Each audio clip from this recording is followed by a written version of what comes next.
திவாலிக்கு நான் ஊருக்கு போறப்ப பெய்ய ஆரம்பிச்ச மழைங்க. நான் ரிட்டர்ன் ஊர்ல இருந்து வந்த மறுநாள் வரைக்குமே ஆஃப்டர் தீபாவளில இருந்தே ஒரே பூஜை விளாக்ஸ் தான் கந்த சஷ்டி ஆரம்பிச்சனால இப்போ எல்லாமே நல்லபடியா முடிஞ்சிருச்சு. நம்ம டெய்லி விளாக்ஸுக்கு வந்துட்டோம், பேக் டு ரொட்டீனு.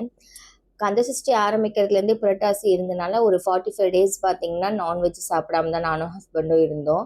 இப்போ எல்லாம் முடிஞ்சக்கப்புறமேல் நேற்று ஹஸ்பண்ட் வந்து நம்ம நைட் டின்னர் வெளியில் போய் சாப்பிட்லான்னு சொன்னார். ரெகுலராக நாங்கள் சாப்பிட்ற கடை தான், ரோட் சைடு இடத்துல தான் அங்கே இருக்கும். குக் பண்ணுறதெல்லாம் ஷாப்புக்குள்ளே குக் பண்ணிவிட்டு நம்ம உட்காந்து சாப்பிட்றதுக்கு வெளியில் ரோட் சைடு தாங்க ரவுண்டாக டேபிள் போட்டு ஆர்கனைஸ் பண்ணியிருப்பாங்க. ரோட்டெல்லாம் வேடிக்கை பார்த்துட்டு நம்ம சாப்பிட்ற மாதிரி தான் இருக்கும். நல்லா இருக்குங்க, அங்கே டேஸ்ட் வைஸ் சூப்பராக இருக்கும். ஊரில் கொஞ்சம் திங்ஸ்லாம் வச்சுட்டு வந்துட்டேன்னு சொல்லிட்டு அதை வாங்கலான்னு தான் நானும் ஹஸ்பண்ட் நேற்று ஈவினிங் போயிருந்தோம்.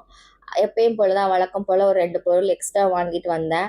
ஹோட்டலுக்கு சாப்பிட வந்துமே ஹஸ்பண்ட் பார்த்தீங்கன்னா இந்த பில்லை தான் பார்த்துட்டு இருந்தாரு. இது இவ்வளோவா, இது அவ்வளோவான்னு சொல்லிட்டு வந்து அதை தான் பார்த்துட்டு இருந்தாரு. உங்களுக்கு சிக்கன் நூடுல்ஸ் பிடிக்குமான்னு சொல்லிட்டு கமெண்ட்டில் சொல்லுங்கள்.